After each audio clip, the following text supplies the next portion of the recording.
আসসালামু আলাইকুম গাইস, আপনারা স্ক্রিনে দেখতেছেন আমি আজ চলে আসছি আমার পুরাতন পেঁপে বাগানে।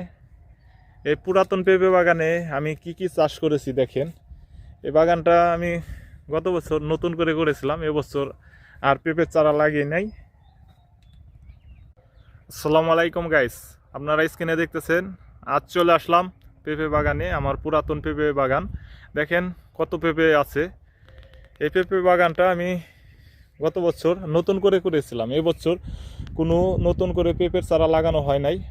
তবে এই পেঁপে বাগানের ভিতর দিয়ে আমি সবজি লাগিয়েছি, ফুলকপি, যা এখন শীতের সবজি, মানে বেস্ট ফেভারিট একটা আমার সবজি। আপনাদের কেমন জানি না, আমার কাছে অনেক ভালো লাগে। দেখেন এই কফিগুলো অনেক বড় হয়ে থাকে, এই কফিটা পাতা অনেক বড় হয়ে থাকে, তারপরে যে কফিটা হয়ে থাকে।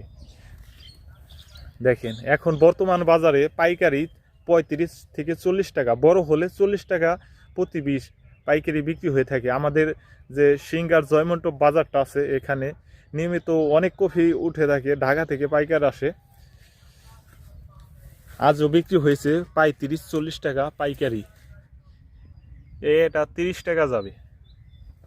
তো দেখেন আমার পুরাতন পেঁপে গাছেও অনেক পেঁপে আছে। পেঁপের বাজার বর্তমানে 17-18 টাকা কেজি বিক্রি হয়ে থাকে পাইকারি।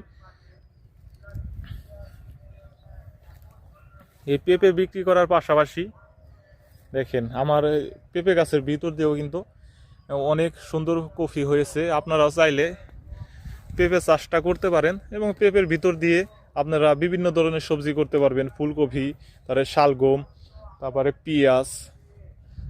কেউ কেউ আমরা এই কফি খাওয়ার পরে আমরা এখানে সিসিঙ্গা লাগাবো, আমরা যেটাকে বলি কহি, আমাদের সিঙ্গারে কহি বলে। সিসিঙ্গা লাগিয়ে দিব এই যে এই ফুলকপি খাওয়ার পরে। তো সবাই ভালো থাকবেন, যে যেখান থেকে আমার এই ভিডিওটা দেখবেন সবাই একটা লাইক করে দিবেন। ধন্যবাদ।